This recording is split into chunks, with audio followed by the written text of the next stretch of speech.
Vamos a abrir la palabra de Dios.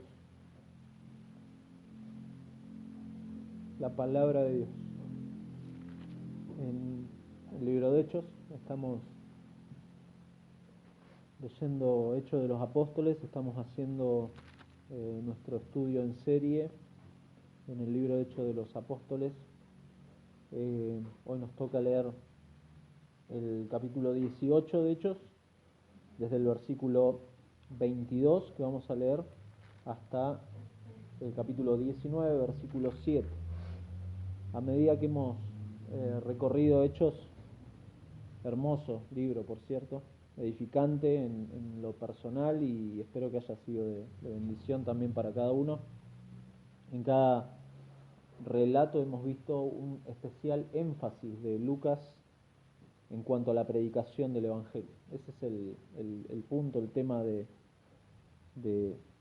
lo que la iglesia es llamada a ser, el medio por el cual Dios en su soberanía está reuniendo a su pueblo. Lo que Pablo dice en 1 Corintios, la locura de la predicación. Esto es lo que está haciendo la iglesia, es una locura manifiesta y es causa, no solamente causa del crecimiento de la iglesia, sino que es causa del crecimiento de la oposición a la iglesia. Hechos habla, y es hermoso porque es el primer registro histórico que tenemos acerca de los primeros años de la iglesia, de cómo los cristianos dieron respuesta directa a la gran comisión que el Señor le dio a estos discípulos.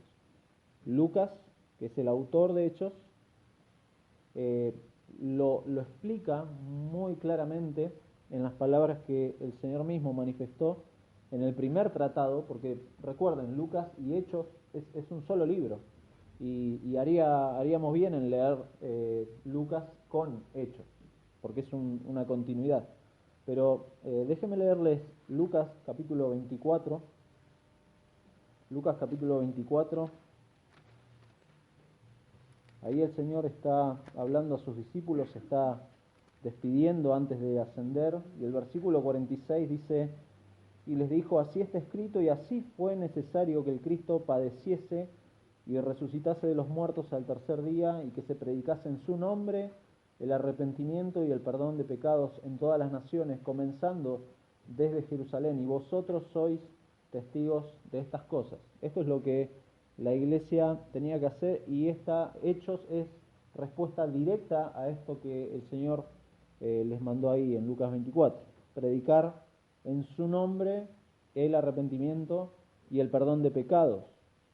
Como registra Hechos, fue algo que los discípulos pudieron llevar adelante por causa de que Dios mismo es quien guía a la iglesia. Dios mismo guía a la iglesia. Dios mismo la sostiene, Dios mismo la edifica, Dios le añade las personas que van a salvarse, Dios hace eso. Dios es el que ha hecho eso, y lo hemos visto en varios de los estudios, hemos sido enfáticos. En los relatos que ya vimos, Dios ha confirmado esto por medio de milagros, por medio de señales que tenían ese fin, confirmar y dar autoridad al mensaje de los apóstoles. Eso es lo que hacen las señales y los milagros en Hechos. Y como hemos dicho en otras ocasiones, Hechos es una hermosa descripción de lo que Dios ha hecho en la iglesia y lo que sigue haciendo para cumplir con sus propósitos. Dios lo está haciendo.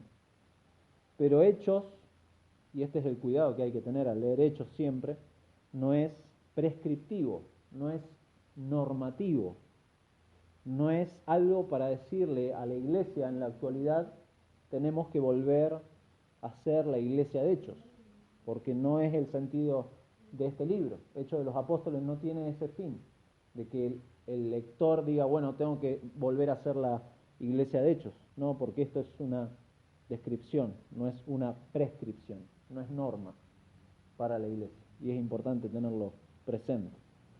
Lejos de eso, sí tenemos que prestar atención a principios que Hechos nos da, y eso es importante, principios que podemos rescatar en estas narraciones. pero no ser confusos, no confundiendo ni siendo confusos a quienes escuchan esto. El mensaje del Evangelio es claro, el mensaje del Evangelio es sencillo, el mensaje del Evangelio es directo, pero nunca es confuso, nunca es confuso.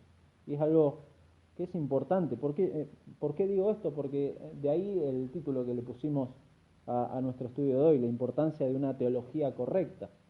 Porque la teología correcta hace el fundamento de nuestra predicación.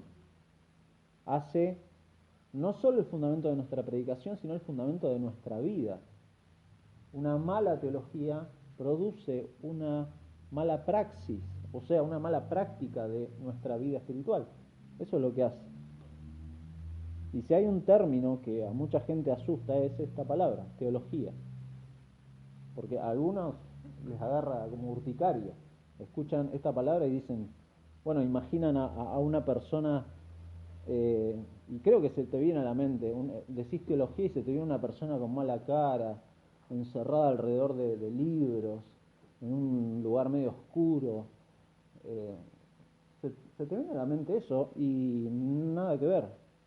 Nada que ver. En el relato de hoy y en el contexto de los viajes misioneros de Pablo, los Hechos, nos muestra justamente eso, la importancia de la teología y transiciones. Esta parte que vamos a leer hoy es una transición. Hechos es un libro de transiciones, la transición del ministerio de Jesús al ministerio de los apóstoles encomendados por Jesús, del antiguo pacto al nuevo pacto, de Israel como la nación que tenía que dar, como leímos hoy en Jeremías, Israel tenía que dar testimonio de quién era Dios y ahora es la iglesia la que es llamada a ser testigos de Cristo, conformada la iglesia ahora sí por judíos y gentiles.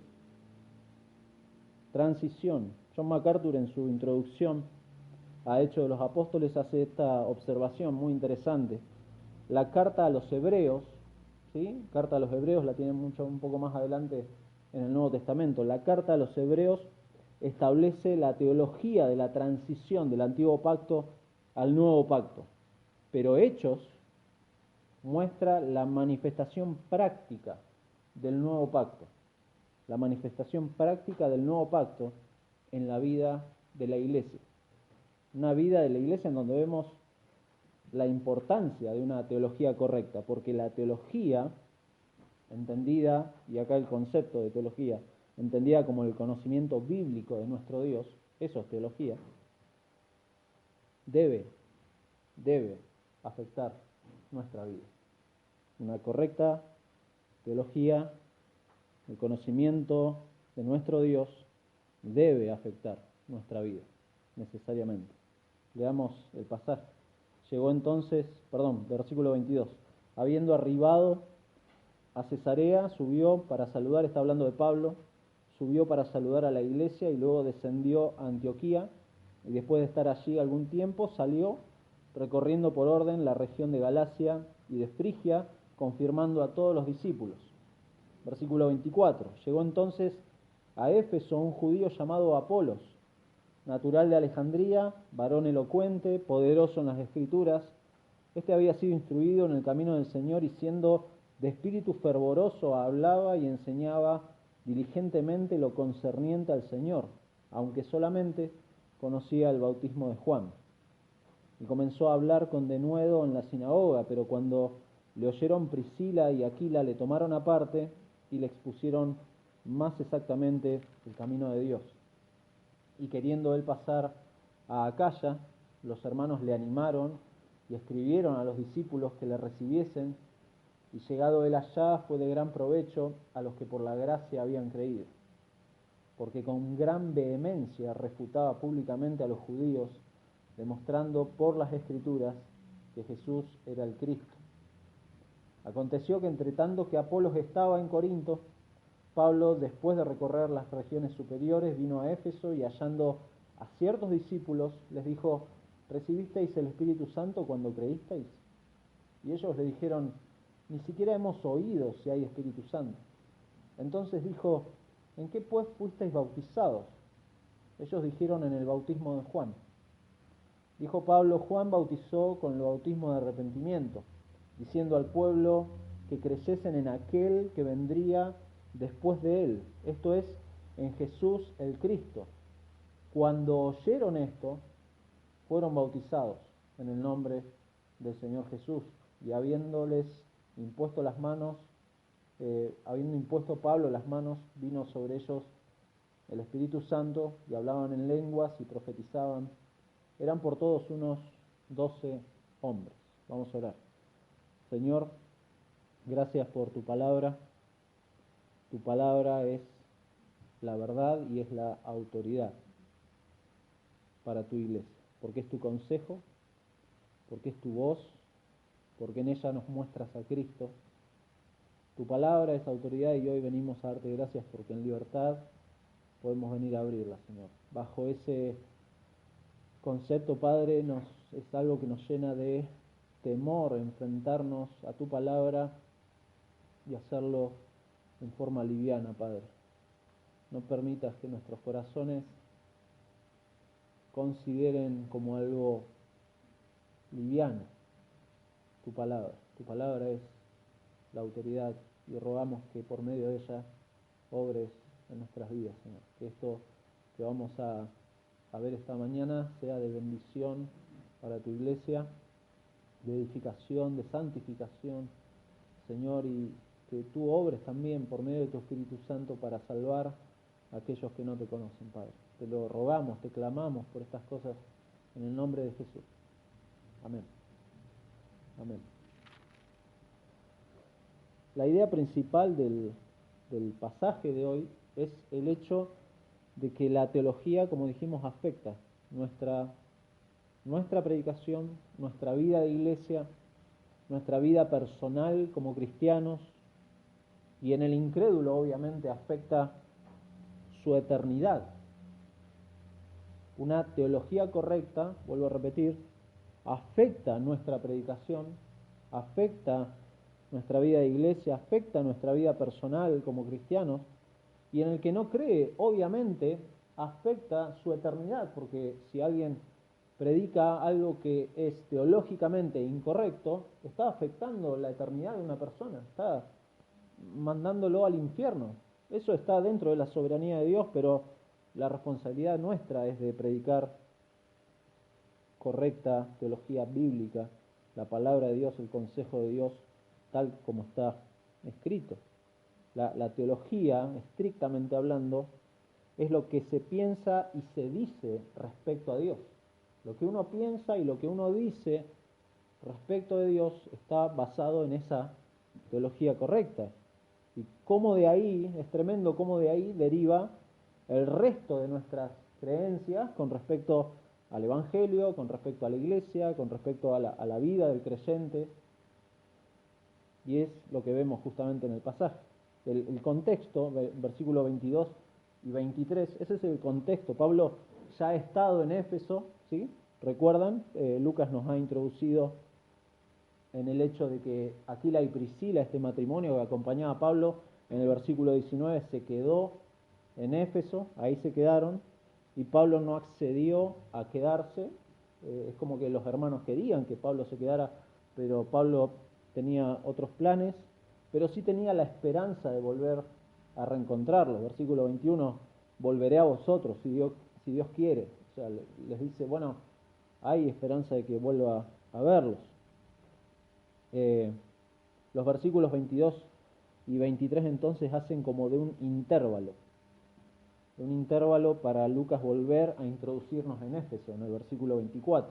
Pero hacen como un intervalo en donde se nos muestra cómo Pablo llega a Cesarea, y cuando dice subió para saludar a la iglesia, habla de que subió a Jerusalén a saludar a la iglesia. En el original es esa connotación, se usa esa connotación de subir para hablar de Jerusalén, subir desde la costa a la región montañosa de Judea y nuevamente bajar para ir a Antioquía, de nuevo a la costa. Los que viven en San Martín de los Andes entienden eso, de voy a bajar al pueblo, voy a subir. Yo cuando llegué a San Martín de los Andes me confundía bastante ese lenguaje, decía, ¿a dónde va a subir? ¿A dónde voy a bajar? Bueno, eso es lo que hizo acá Pablo. Y como acostumbra Lucas, usa términos indefinidos para marcar el tema del tiempo, la estadía que Pablo estuvo. No se sabe realmente cuánto tiempo, pero sí usa verbos relacionados con un trabajo continuo. Pablo continuamente estaba haciendo esto, confirmaba a los discípulos, visitaba las iglesias, se preocupaba por las iglesias, supervisaba la consolidación de cada congregación. De alguna manera Pablo sigue haciendo lo que nos dice el versículo 5 del capítulo 18, que cuando Silas y Timoteo vinieron de Macedonia, Pablo estaba entregado por entero a la predicación de la palabra. Pablo estaba, como dijimos el domingo pasado, Pablo parece que estaba enfermo con esto, que estaba metido hasta los huesos con este tema. Y esto es lo que Pablo hacía. Y mientras se da este relato, mientras Pablo acá continúa su labor, es que leemos desde el versículo 24, es como un paréntesis para mostrarnos acá nuestro primer encabezado, que es la llegada de Apolos a Éfeso y la importancia de una buena enseñanza. Ese es el primer punto nuestro. Apolos, versículo 24, acá es descrito como un judío nacido en Egipto, natural de Alejandría, dice. Alejandría era una ciudad costera del Mediterráneo, era una ciudad que fue fundada por Alejandro Magno, justamente de ahí el nombre, y es conocida por ser un lugar estratégico como un puerto, era estratégico para Roma, pero también es de renombre Alejandría, y ha quedado en la historia así, por el tema de las escuelas que tenía. Alejandría tenía no solamente escuelas, tenía bibliotecas, tenía un patrimonio cultural tremendo que lamentablemente se ha perdido. Algunos consideran que la historia o la humanidad se retrasó muchísimo al perder todo el conocimiento que había en Alejandría. Muy interesante la historia, búsquenla, pues es muy buena, esos detalles. Y vale esos detalles porque justamente Apolos era de ese lugar. Era judío, y bueno, el asentamiento judío en Egipto data justamente desde el Éxodo, ¿no? Desde el Éxodo sabemos que había gran cantidad de judíos, pero fue algo continuo, que a pesar de la salida de Israel de Egipto, siguieron habiendo asentamientos judíos. En el siglo III a.C. se registran sinagogas en ese lugar, y en el siglo I se calcula que había alrededor de casi 100.000 judíos en la zona, en Alejandría y en alrededores. Entonces, Lucas acá nos describe a Apolos como este judío, con identidad judía, nacido en Alejandría, formado en esta ciudad, y en tercer lugar se nos dice que era un varón elocuente, es decir, alguien que era culto, alguien docto, obviamente era de Alejandría, no se puede esperar, era alguien preparado, no era un hombre improvisado. Como dijimos, la educación de Alejandría era de las más valiosas, era, no sé, pensar en Oxford, hoy en Inglaterra, una cosa así. No sé si hay otras, Harvard, o podemos pensar, pero era incluso similar a la educación que había en Tarso. Tarso era otra ciudad muy importante de ahí de Asia Menor, en donde era justamente natal el apóstol Pablo. Estas ciudades eran importantes en su educación, y se nos dice que este hombre era poderoso en las escrituras. Poderoso en las escrituras, es decir, era alguien competente en su comprensión de las escrituras, poderoso en la explicación de las escrituras, en sus sermones, y era eficaz en el uso de textos bíblicos para el debate. Era un hombre muy preparado. De nuevo, no era un improvisado, era alguien preparado. Por el texto entendemos que no fue cristiano. Fíjense lo que dice versículo 25. Este había sido instruido en el camino del Señor, en el versículo 25. Es posible, y acá hay mucha discusión, cuándo empezó a ser cristiano Apolos. El texto no nos dice mucho. Posiblemente cuando llegó a Éfeso fue ahí instruido en los caminos del Señor. En qué momento y de qué forma no tenemos mucha información. Hay muchísimas hipótesis que no vienen al caso. El punto es que llegó a ser cristiano. Fíjense por qué causa. Porque fue instruido en los caminos del Señor. El término instruido habla de alguien informado, enseñado en el camino del Señor, en el Evangelio. Una persona llega a ser cristiana por el hecho de que es expuesta al Evangelio, medio por el cual Dios obra en el corazón de la persona para convertirla, para cambiar su corazón, para cambiar su vida. Es el Evangelio, es este camino que cambia el modo de vivir de la persona. La persona cambia, porque es otro camino, diferente al que venía transitando. Todos transitan algún camino, pero acá este hombre fue instruido en el camino del Señor. Este hombre podía ser muy versado, podía ser muy culto, podía venir de la mejor universidad, podía tener el conocimiento de todo el mundo, pero no conocía el Evangelio. Y es por medio del Evangelio que una persona puede ser salva. Es así que este conocimiento del camino del Señor, fíjense, lo llevó a hacer lo que obviamente se espera de un cristiano. Este había sido instruido en el camino del Señor y siendo de espíritu fervoroso, hablaba y enseñaba diligentemente lo concerniente al Señor. Eso es lo que Apolos empieza a hacer, un testigo del Señor. El testimonio de Apolos fue potenciado por el Espíritu Santo, obviamente. En el contexto de este conocimiento del camino del Señor se entiende eso, que este espíritu fervoroso que Apolos tenía es consecuencia de lo primero, es consecuencia de que el Evangelio había llegado a su vida y había abierto sus ojos.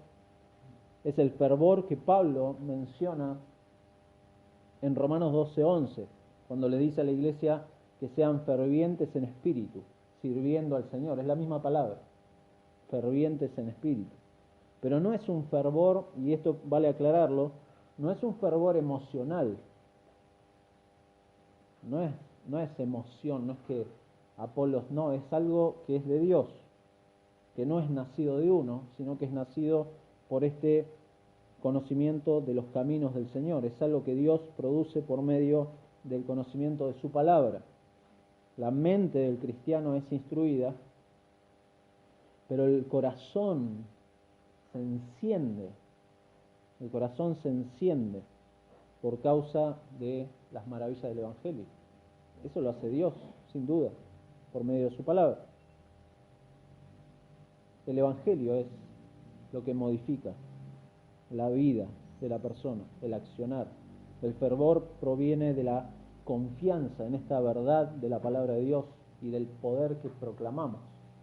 De ahí viene ese fervor. Esto es encendido por el Espíritu Santo y tal confianza es necesaria de nuestra parte y viene a través de la permanencia en la palabra, permanencia en la meditación, permanencia en el estudio, permanencia en la obediencia a la palabra. Apolos había sido instruido, era de espíritu fervoroso y entonces hablaba y enseñaba diligentemente lo concerniente al Señor. Eso es 2 más 2, eso es lo que es consecuencia, una cosa de otra.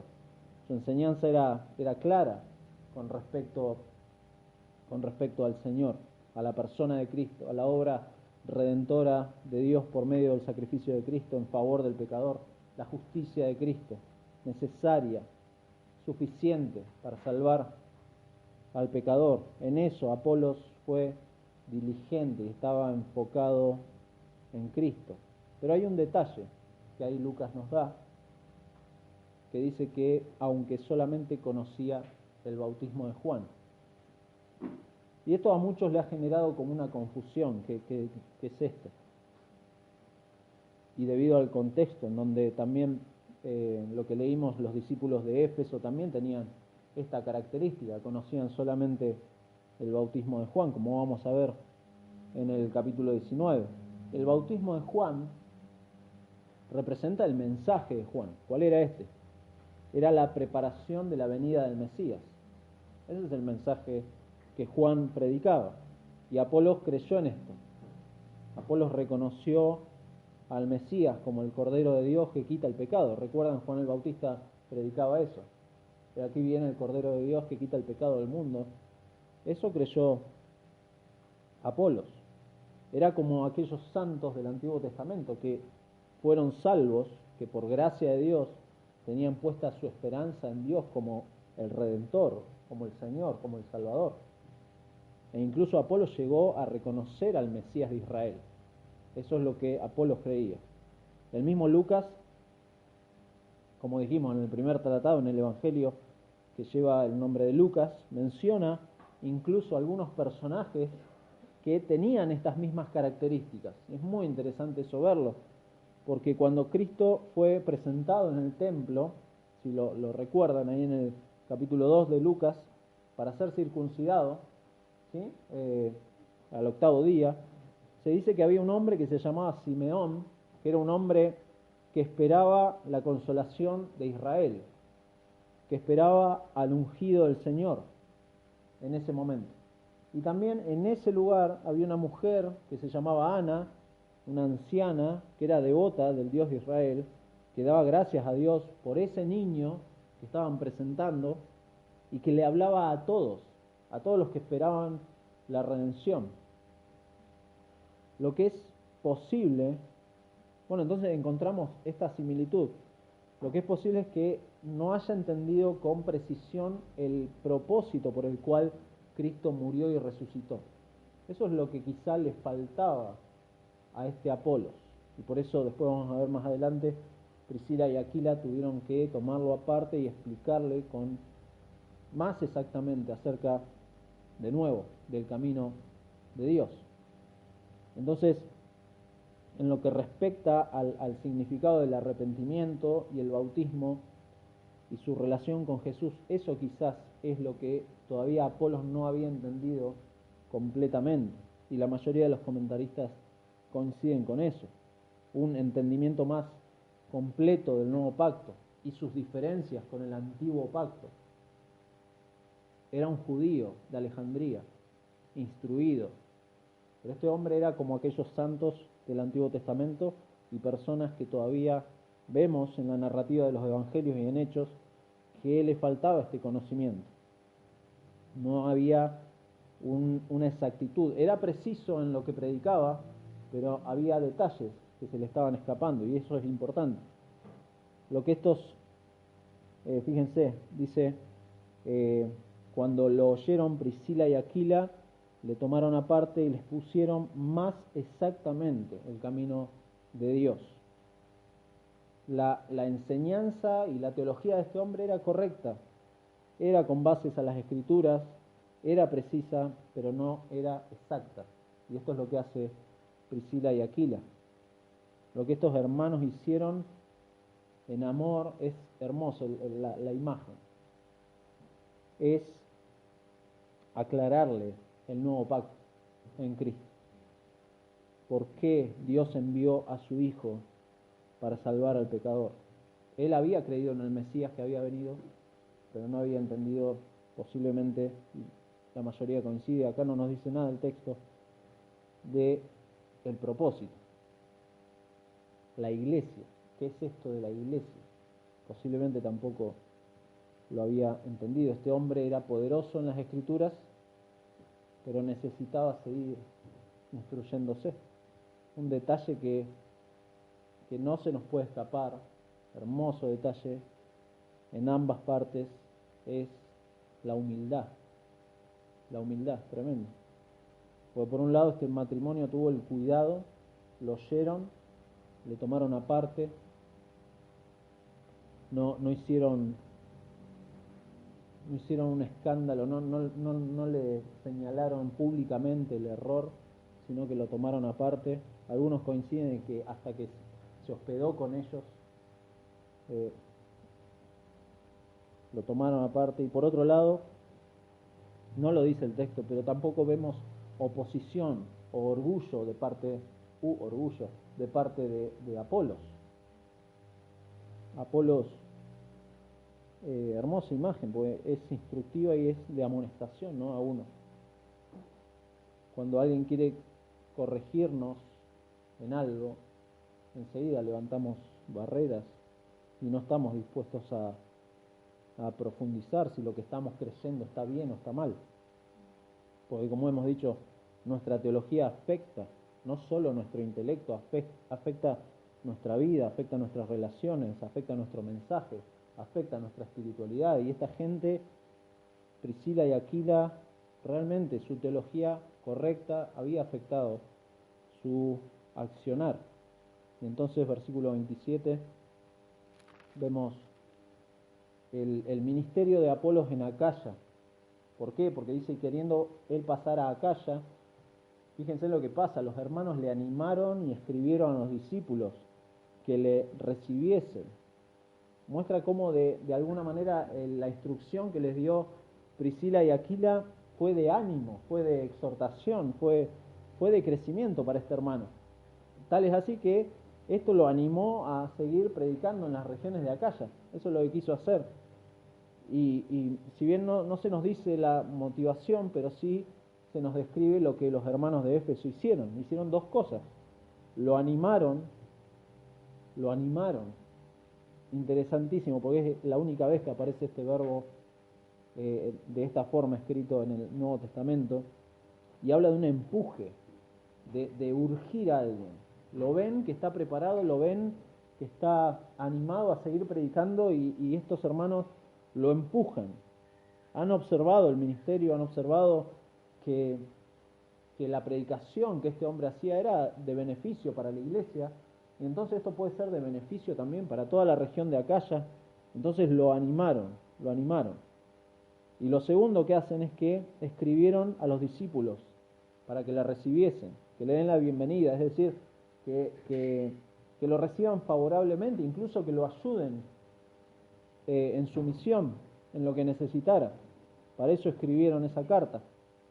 El ministerio entonces de Apolos en Acaya, más precisamente en Corinto, porque el 19.1 nos va a decir que aconteció entre tanto que Apolos estaba en Corinto, ahí estaba Apolos. Este ministerio se centra en 3 puntos claves que Apolos hacía. En primer lugar, se nos dice que Apolos fue de gran provecho a los que por la gracia habían creído. Literalmente fue de gran ayuda, fue una persona que fue de gran utilidad, en el sentido de que la iglesia en ese lugar necesitaba a alguien así, alguien que podía ser de provecho. Y la mención muy, muy interesante de a los que por la gracia habían creído, nos recuerda un punto importantísimo en esto, y que ha sido enfático en todo Hechos, que el crecimiento y la perseverancia de los cristianos son posibles solamente por la iniciativa de Dios. Un cristiano permanece en la fe por causa de lo que Dios hace. Es obediente, sí, es responsable de esa obediencia, sí, pero en última instancia Dios sostiene a sus ovejas en sus manos. Eso lo hace Dios. Eso lo hace Dios. Dios hace efectivo todos los esfuerzos humanos por proclamar el Evangelio. Dios hace efectivo. Dios anima a los creyentes. La gracia de Dios sostiene a la iglesia y provee a la iglesia de personas como Apolos para el crecimiento. En segundo lugar, Apolos refutaba públicamente, dice, a los judíos. La forma en que hacía esto se nos dice con gran vehemencia. Apolos era un apasionado por el Evangelio. Gran vehemencia. Crecer en el conocimiento de Dios, como lo estaba haciendo Apolos, y no solamente crecer, sino poder con más precisión explicar las verdades de las Escrituras, hicieron que este hombre, realmente un siervo de Dios, fuera provechoso para la iglesia. Este hombre fue instruido más completamente y pensando en esto, cuánta necesidad de hombres así en las iglesias de este tiempo. Hombres que con gran vehemencia den a conocer el mensaje del Evangelio y no se vayan de ese mensaje. Tremendo. Lamentablemente el corazón de uno es engañoso, como leíamos hoy. Enseguida vemos a estos grandes hombres, porque los hay, grandes hombres de Dios, y empezamos a personalizar, empezamos a adorar a este tipo de personas, al punto que, fíjense, usted puede leerlo después en su casa, en 1 Corintios, Pablo le escribe a la iglesia de Corintios y le dice que he sido informado acerca de vosotros, o sea, acerca de la iglesia de Corinto, hermanos míos, por los de Cloé, que es otra ciudad, que hay entre vosotros contiendas. Quiero decir que cada uno de vosotros dice, yo soy de Pablo, y yo de Apolos, y yo de Cefas, y yo de Cristo. ¿Acaso está dividido Cristo? ¿Fue crucificado Pablo por vosotros? ¿O fuisteis bautizados en el nombre de Pablo? A ese punto llegó el corazón engañoso de los hermanos de Corinto, una ciudad complicada, a poner entre esos listados, si se fijaron cuando leímos, a Apolos. Apolos era uno de estos pastores renombrados de la ciudad. Y mucha gente estaba detrás de Apolos. Es triste porque generó contiendas. No que estos hombres hayan errado, no. Estos hombres no erraron, sino que los hermanos desenfocaron su mirada del Evangelio. Se quedaron con los poderosos mensajes de estos hombres y posiblemente no siguieron creciendo en sus vidas. Fíjense lo que Pablo ahí, capítulo 3 de 1 Corintios les dice, de manera que yo, hermanos, no pude hablaros como a espirituales, sino como a carnales, como a niños en Cristo. No han crecido, mis hermanos, eso les está diciendo. Os di a beber leche y no vianda, porque aún no erais capaces, ni sois capaces todavía, porque aún sois carnales, pues habiendo entre vosotros celos, contiendas, disensiones, ¿no sois carnales y andáis como hombres? Porque diciendo el uno, yo ciertamente soy de Pablo, y el otro, yo soy de Apolos, ¿no sois carnales? ¿Qué pues es Pablo y qué es Apolos? Servidores, por medio de los cuales habéis creído, y eso según lo que a cada uno concedió el Señor. Yo planté, Apolos regó, pero el crecimiento lo ha dado Dios.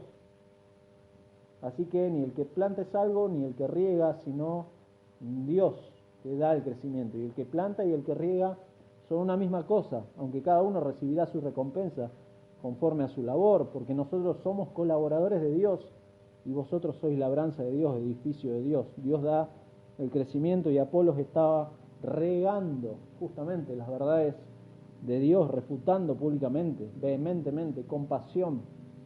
Pero en tercer lugar, hacía estas cosas, demostrando por las Escrituras que Jesús era el Cristo.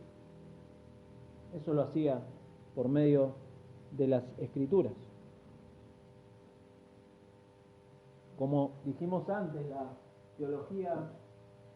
la teología correcta, el consejo de Dios es provechoso tanto para el creyente como para el incrédulo. Es provechoso. El creyente crece en santificación por medio de conocer correctamente las verdades de Dios, los imperativos de Dios, lo que el Evangelio demanda, pero el incrédulo se queda sin excusa delante de Dios cuando se da una fiel exposición de las Escrituras. No hay excusa. De ahí que es importante una correcta teología, una correcta exposición. ¿Para qué? Para no divagar en temas varios, en temas que creemos relevantes, tocando temas contemporáneos, tocando temas que nos desenfocan del Evangelio. Apolos no se desenfocaba. Apolos demostraba por las Escrituras que Jesús era el Cristo. Ese es el tema. Este es el centro de proclamación y de argumentación de Apolos.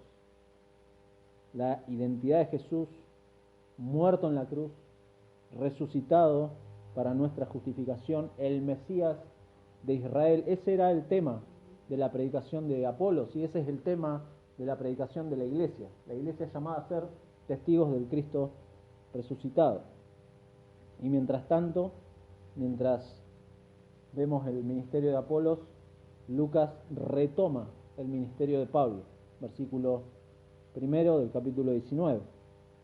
Lo que ha relatado de Apolos en Éfeso y ahora después en Corinto nos ha servido de paréntesis y vemos un contraste con este primer evento. Aconteció que entre tanto que Apolos estaba en Corinto, Pablo, después de recorrer las regiones superiores, vino a Éfeso y hallando a ciertos discípulos. Pablo llega a Éfeso, vuelve de la región donde había dicho en el 18:21, otra vez volveré a vosotros, si Dios quiere.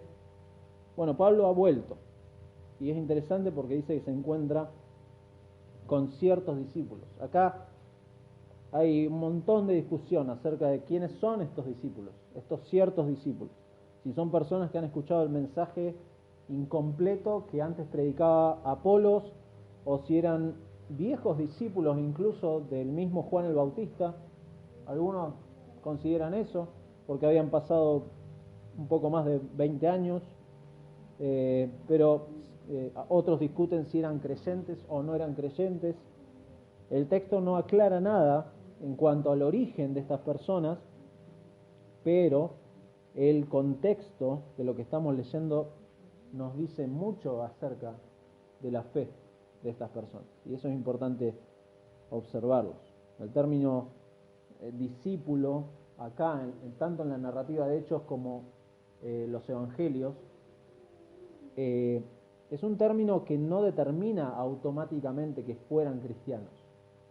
No es así. Leer discípulos no es sinónimo muchas veces de que sean cristianos. En realidad, el término, que en griego es matetes, es un término que habla de aprendiz, de alguien que está aprendiendo, de un alumno, de alguien que está siguiendo ciertas enseñanzas. Incluso muchas veces las multitudes que seguían a Jesús son consideradas como discípulos bajo esa connotación. Y es interesante porque fíjense, luego de escuchar las enseñanzas de Jesús acerca de su identidad, acerca de su propósito redentor, Jesús le dice en el capítulo 6 de Juan en un momento que es necesario que coman mi carne y beban mi sangre. Le habla en un lenguaje figurado y que los asusta. Y algunos discípulos le dicen, Señor, dura es esta palabra, dura es esta palabra. Y fíjense, Juan 6:66 nos dice, como resultado de esto, muchos de sus discípulos se apartaron y ya no andaban con él.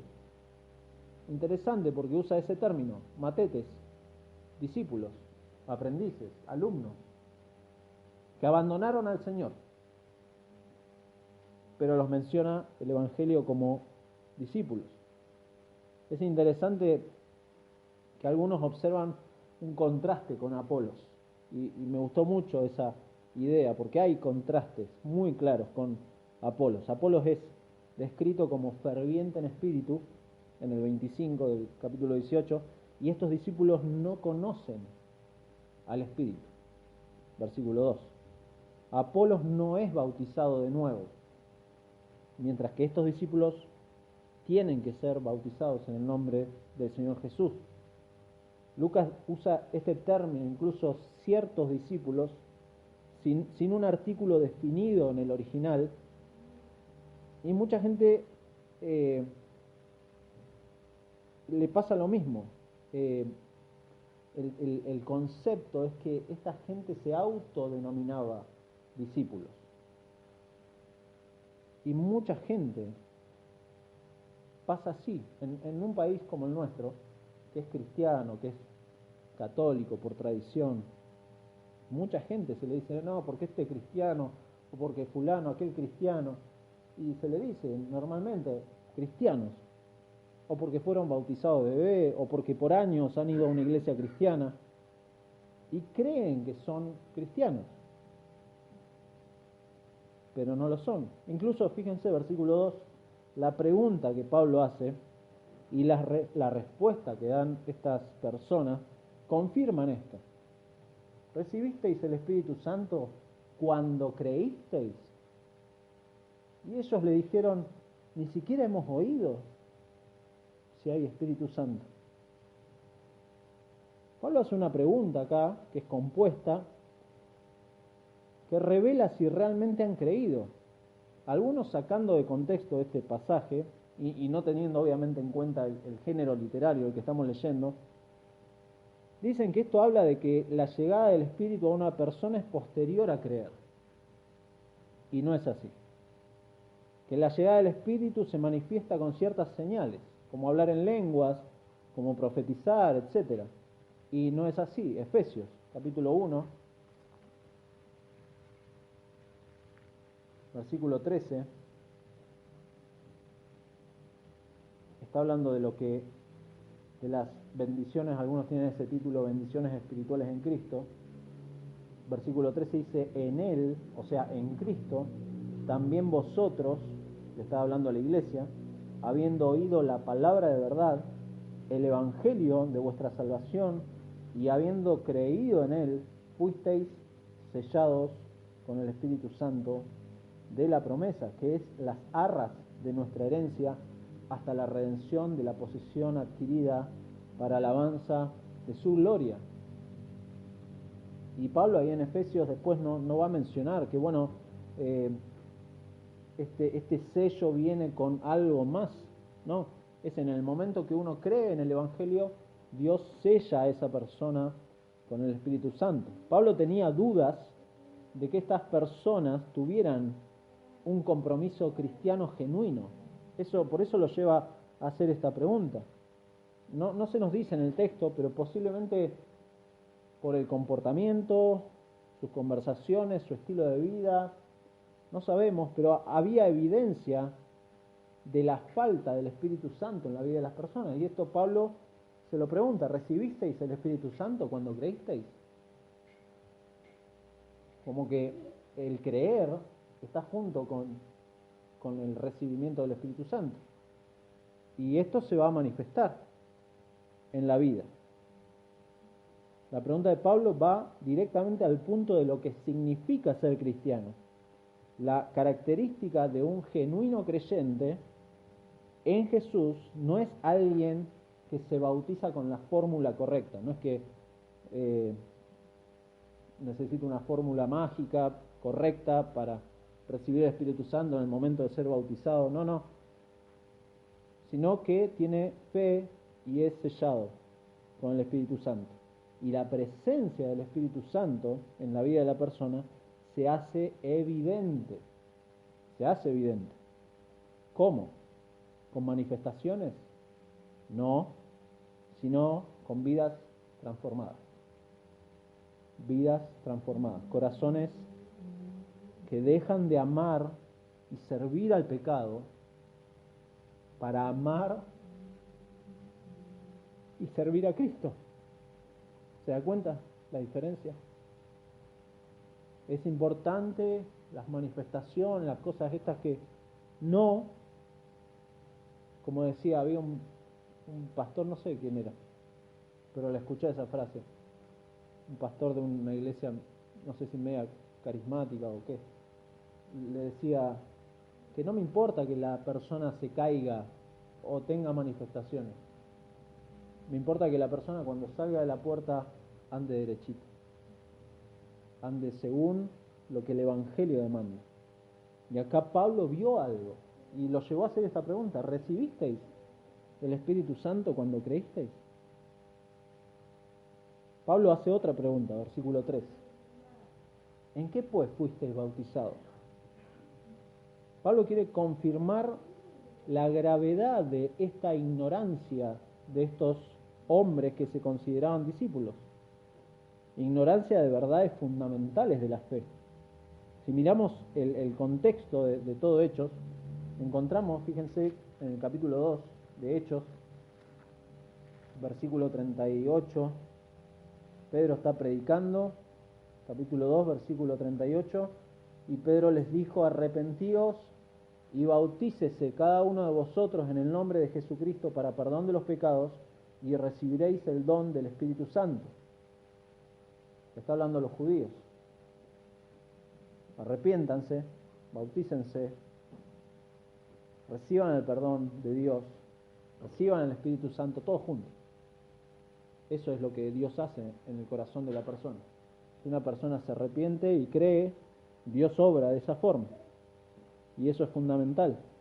El bautismo forma parte de un acontecimiento de conversión en que las personas llegan a la fe en Jesús como el Mesías, el Señor, y reciben el Espíritu Santo, la identificación con esta nueva fe por medio del bautismo y el riesgo que conlleva, ¿sí? En el contexto de Hechos, lo hemos mencionado en otra ocasión, bautizarse significaba no dejar lugar a dudas de que esta persona era cristiana, estaba confesando públicamente que Jesús es el Señor y no el César u otro Dios. Jesús es el Señor. Entonces, la falta del Espíritu Santo revela la falta de fe en Jesús en estas personas. Y por tanto, confirma que estas personas no eran creyentes. No eran creyentes. Ellos no han escuchado y no han sido confrontados con el mensaje del Evangelio. Cristo no ha sido expuesto delante de ellos. Ese es el problema. Entonces, versículos 4 y 5 nos hablan de la urgencia y de la preocupación que Pablo tenía. Pablo tenía una preocupación, fíjense, y leamos con detenimiento, versículo 4, dijo Pablo, esto es lo que Pablo les va a explicar. Juan bautizó con bautismo de arrepentimiento, diciendo al pueblo que creyesen en aquel que vendría después de él, esto es, en Jesús el Cristo. Cuando oyeron esto, fueron bautizados en el nombre del Señor Jesús. Muy interesante, ¿se da cuenta? Porque Pablo no se puso a explicarles acerca del Espíritu Santo cosas. No los confundió con cuestiones que no tenían nada que ver con el Evangelio. Pablo, ¿de quién les habló? Del mensaje del Evangelio. Les habló de aquel que vendría después de Juan el Bautista. Esto es Jesús, el Cristo. Ahí, cuando oyeron eso, fueron bautizados.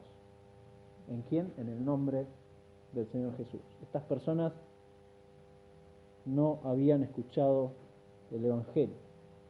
En vez de predicar el Evangelio, en vez de predicar la palabra de Dios, hoy se predica, ¿qué se predica? Psicología, se predica cultura popular, contamos historias persuasivas, llenamos las iglesias de personas que se autodenominan cristianas, pero ignoran el mensaje del Evangelio, lo ignoran. Entonces Pablo no hacía esto. Pablo no llenaba las iglesias con personas ignorantes del Evangelio, tampoco estaba preocupado o enfocado en lograr que gente se bautice. Bauticemos, bauticemos, bauticemos. No, él mismo lo dice en 1 Corintios 1:17, pues no me envió Cristo a bautizar. No me envió Cristo a bautizar. ¿A qué me envió? A predicar el Evangelio. ¿Cómo? No con sabiduría de palabras. ¿Para qué? Para que no se haga vana la cruz de Cristo. Para que no se haga vana, para que no sirva para nada el Evangelio. No, lo predico porque el Evangelio, como dicen Romanos, es poder de Dios para salvación. En pocas palabras, Pablo les habla en el versículo 4, teniendo en cuenta que Lucas lo que hace siempre es hacer un resumen del mensaje, les habla del arrepentimiento, les habla de la fe. Ellos debían arrepentirse delante de Dios. Ellos debían creer en Cristo, en aquel enviado por Dios para morir por los pecados de su pueblo, para cumplir toda justicia, para hacer la justicia que iba a satisfacer la ira de Dios. Entonces, versículo 5, cuando oyeron esto, fueron bautizados. Repetimos enfáticamente, cuando oyeron esto. Cuando oyeron esto. Pablo no los habría bautizado a estos hombres si no hubieran profesado una fe genuina hacia Jesús como el Mesías prometido. Son bautizados en el agua en el nombre del Señor Jesús, lo que significa que invocan al Señor Jesús, reconocen al Señor Jesús, reconocen al Mesías, reconocen al Salvador, reconocen al Señor, quien tiene el poder y tiene la autoridad de limpiar sus pecados y de darles el Espíritu Santo.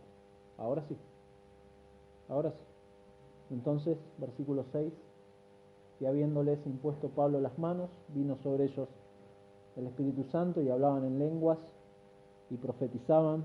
Acá se da un paralelo muy interesante con Pentecostés, capítulo 2 de Hechos.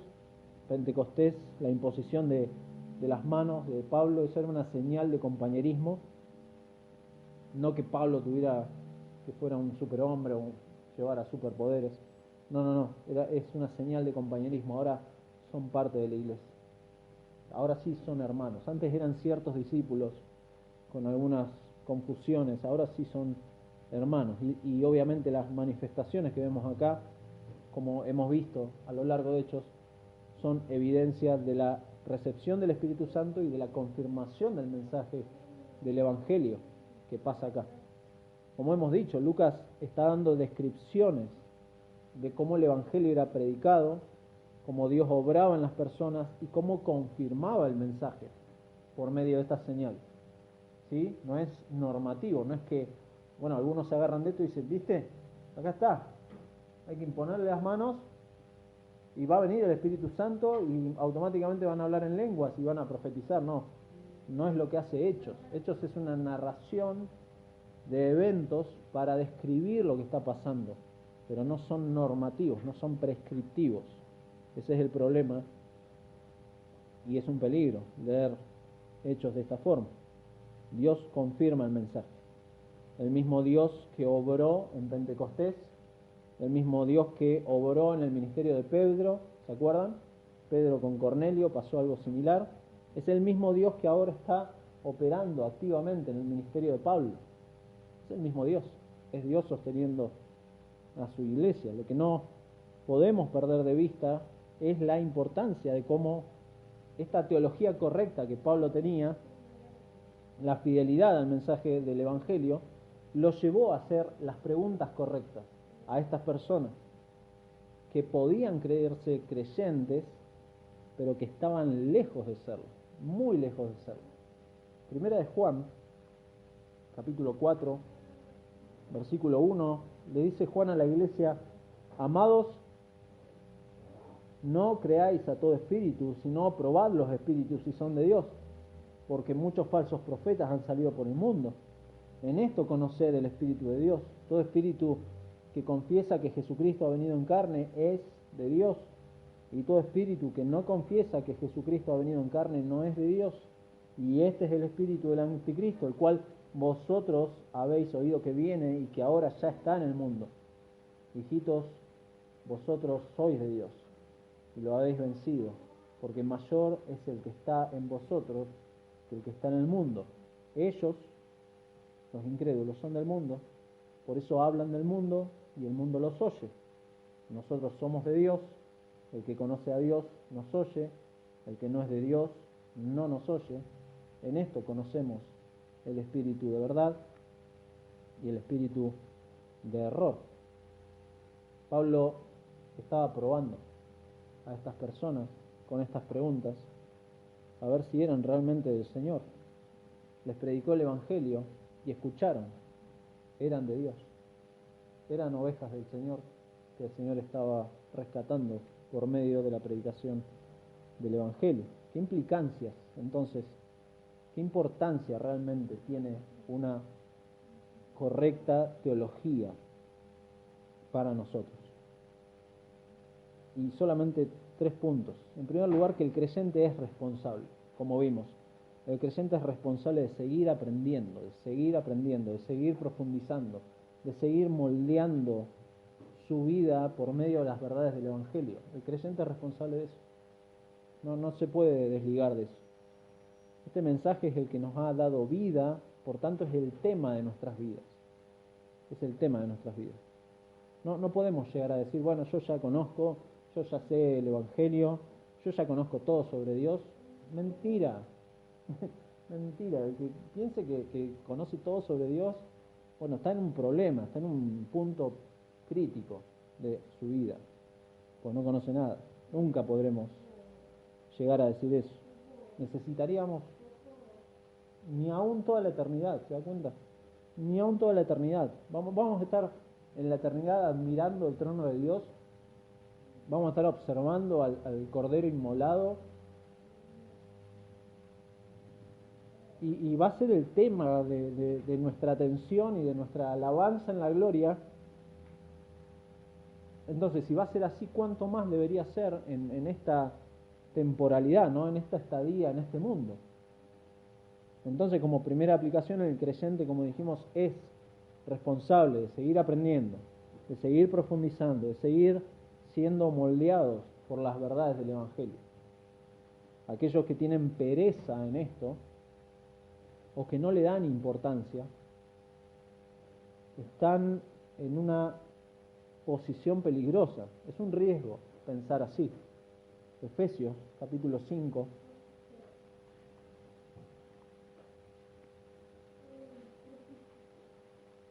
Efesios capítulo 5, versículo 15. Mirad pues con diligencia cómo andéis, no como necios, sino como sabios, aprovechando bien el tiempo, porque los días son malos. Por tanto, no seáis insensatos, sino entendidos de cuál sea la voluntad del Señor. ¿Dónde conocemos la voluntad del Señor? En su palabra, Colosenses 3:16, un pasaje muy conocido. La palabra de Cristo more en abundancia en vosotros, enseñándoos y exhortándoos unos a otros en toda sabiduría, cantando con gracia en vuestros corazones al Señor con salmos e himnos y cánticos espirituales, y todo lo que hacéis, sea de palabra o de hecho, hacedlo todo en el nombre del Señor Jesús, dando gracias a Dios Padre por medio de Él. Apolos, Aquila, Priscila son ejemplos de personas que necesitaban seguir siendo enseñados, necesitaban seguir siendo corregidos, aceptando corrección, ofrecían en humildad y en respeto ayuda a quienes no enseñaban con exactitud el mensaje. Pero cada uno de ellos era responsable delante de Dios. Uno de ser enseñados, otro de ser de bendición a otros, otro de ser de ánimo, otros de edificación. La correcta teología es importante para saber cumplir esas responsabilidades. ¿Cómo ser de bendición? ¿Cómo ser bien enseñado? ¿Cómo ser un buen aprendiz? ¿Cómo ser de ánimo? ¿Cómo ser de edificación a otros si tengo una mala teología? No tengo conocimiento bíblico, no sé cómo aconsejar a otros, necesito seguir aprendiendo. En segundo lugar, el creyente también es responsable que ese aprendizaje vaya moldeando mi vida, que yo siga creciendo en santidad, que siga creciendo en amor hacia los demás, en servicio. No nos quedamos con lo académico, ¿se entiende? No nos quedamos con un conocimiento vacío. ¿Por qué? Porque la correcta teología nos lleva necesariamente nos lleva a una correcta práctica de la vida cristiana. Y eso se traslada también a la vida de la iglesia local. A veces me preguntan, bueno, ¿por qué hay necesidad de tantos estudios, cursos, talleres, conferencias en algunos lugares? ¿Qué necesidad hay de tanto? Bueno, yo creo que sí es necesario. ¿Por qué? Porque por un lado no podemos dejar de aprender, dijimos, pero también no podemos dejar de profundizar en cómo practicar lo aprendido. Y eso lo necesitamos hacer en el contexto de la iglesia local. ¿Por qué? Porque necesito ser edificado, necesito ser aconsejado, necesito ser impulsado en mi vida cotidiana por la palabra de Dios, pero también por el ánimo de mis hermanos. Eso es lo que hicieron los de Efesios con Apolos, lo animaron para que vaya a Acaya y para que vaya y predique la palabra. Es fácil irnos tras filosofías y pensamientos de este mundo, es muy fácil. Todos siguen esto, todo el mundo sigue esas filosofías, y fácilmente nos podemos sumar a eso. Pero ser moldeados por la palabra de Dios para perfeccionar la santidad en el temor de Dios, como dice Pablo en 2 Corintios. Ahí sí necesito poner en práctica lo que conozco de la palabra de Dios. Si no conozco las Escrituras, si no conozco la voluntad de Dios en ellas, la autoridad final de mi vida, ¿qué va a ser? Mis emociones, mi forma carnal de pensar. Todo el bagaje de filosofía que traemos, de nuestras familias, de nuestro contexto, todo eso va a moldear mi vida y no la palabra de Dios, y ese es el peligro.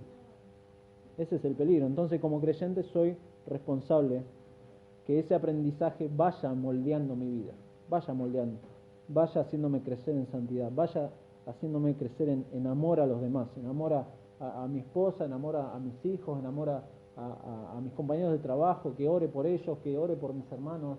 La iglesia local paso a tener otra visión de la iglesia local cuando esas verdades del Evangelio van moldeando mi vida. Y finalmente, algo importantísimo, no podemos dar por sentado que si una persona asiste a nuestra iglesia es un cristiano. No podemos dar por sentados. Entendemos que Dios obra en el corazón de las personas, pero una correcta teología práctica debería llevarnos también a ser intencionales con las preguntas, con conocer a los hermanos, con preocuparnos por los corazones y por las almas de quienes se acercan a nosotros. Hay que ser intencional, hay que preguntar. Por eso una pregunta que siempre van a escuchar mencionar en varios es: ¿qué es el Evangelio? ¿Qué es el Evangelio para vos? Y esa es una respuesta que tenemos que dar y saber presentarlo, porque no podemos dar por sentado. La eternidad está en juego y un mensaje deficiente o incompleto o desenfocado de la cruz del Calvario no es el Evangelio. Y Dios nos hace responsables de ser fieles al mensaje que predicamos, pero también responsables de supervisar, responsables de hacer un seguimiento, responsables de confirmar la fe de alguien, si es genuina o no, qué es lo que cree. Y no es algo, esto también vale aclararlo, no es algo que está limitado a los pastores o a los que están en servicio. No, cada hermano aquel que ha conocido el Evangelio, tiene que preocuparse por sus hermanos, unos a otros. Cada cristiano que ha entendido la importancia de esta correcta teología para enseñar, para edificar a otros, para anunciar el Evangelio, cada cristiano va a preocuparse por esto, porque no va a dar por sentado de que si una persona asiste a la iglesia, bueno, es cristiano. No. Pablo, incluso tiempo después de visitar a los hermanos de Éfeso, les va a escribir estas hermosas palabras, y con esto vamos a leer para terminar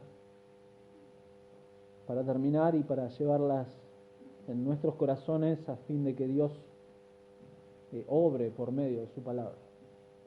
¿Para qué? Para moldear nuestras vidas, moldear en santidad en aquellos que hemos creído, pero también moldear aquellos corazones de piedra que todavía no aman a Dios. Efesios capítulo 4, versículo 1, Pablo le escribe a estos efesios que ya ha visitado, posiblemente en la iglesia, cuando abrieron esta carta y se pusieron a leer, posiblemente estaban estos 12 hombres que ahora habían creído, y les dice: yo pues, preso en el Señor, os ruego que andéis como es digno de la vocación con que fuisteis llamados, con toda humildad y mansedumbre, soportándoos con paciencia los unos a los otros, en amor, solícitos en guardar la unidad del Espíritu en el vínculo de la paz, un cuerpo y un espíritu, como fuisteis también llamados en una misma esperanza de vuestra vocación, un Señor, una fe, un bautismo, un Dios y Padre de todos, el cual es sobre todos y por todos y en todos, pero a cada uno de nosotros fue dada la gracia conforme a la medida del don de Cristo, por lo cual dice: subiendo a lo alto, llevó cautiva la cautividad y dio dones a los hombres. Y eso de que subió, ¿qué es? Sino que también había descendido primero a las partes más bajas de la tierra.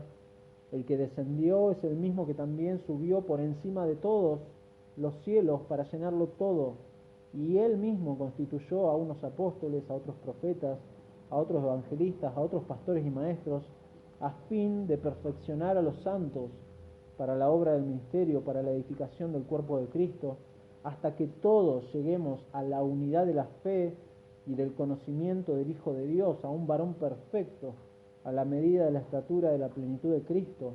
¿Para qué?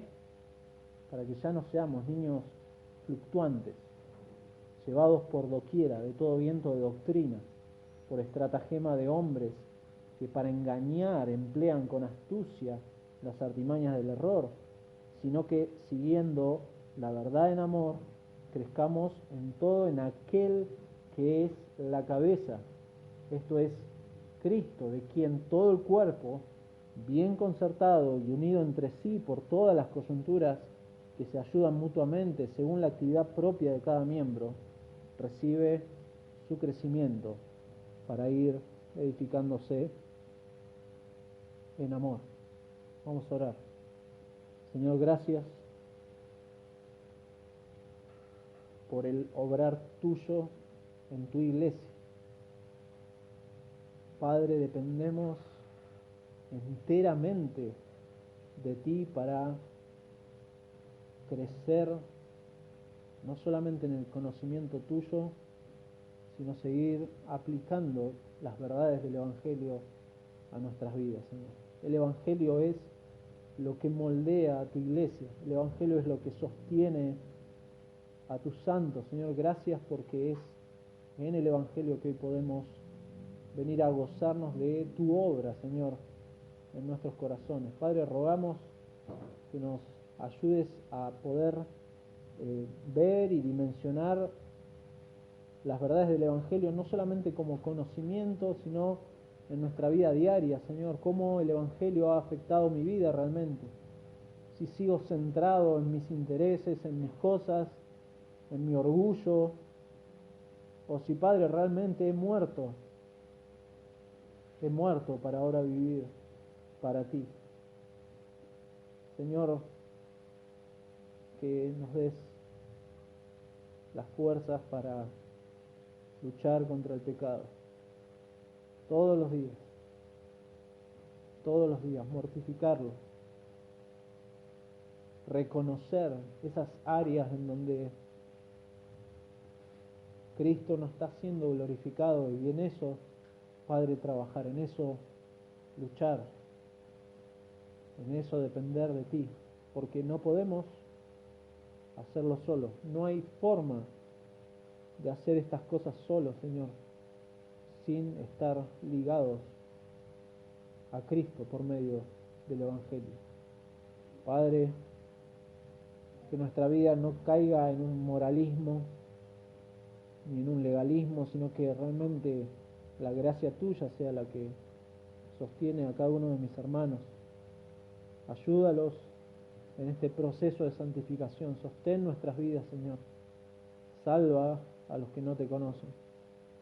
Que, Padre, puedan enfrentarse cara a cara con Cristo y puedan tener perdón de pecados y vida eterna, Señor. Dales el arrepentimiento y la fe que necesitan para dejar atrás sus vidas, sus caminos y volverse a tu camino, Señor. Dales el arrepentimiento y la fe que necesitan. Señor, lo que vamos aprendiendo, que sigamos aprendiendo, pero que sigamos también aplicándolo, Padre. Y Señor, no nos permitas caer en eso de dar por sentado de que todos los que nos visitan son creyentes.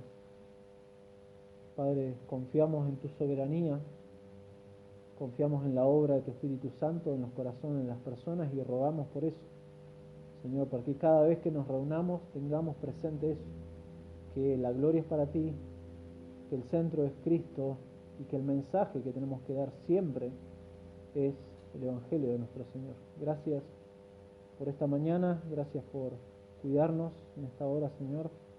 Acompáñanos el resto del día, en esta semana que comienza, que en todo, Padre, tu nombre sea glorificado en nuestras vidas, Señor.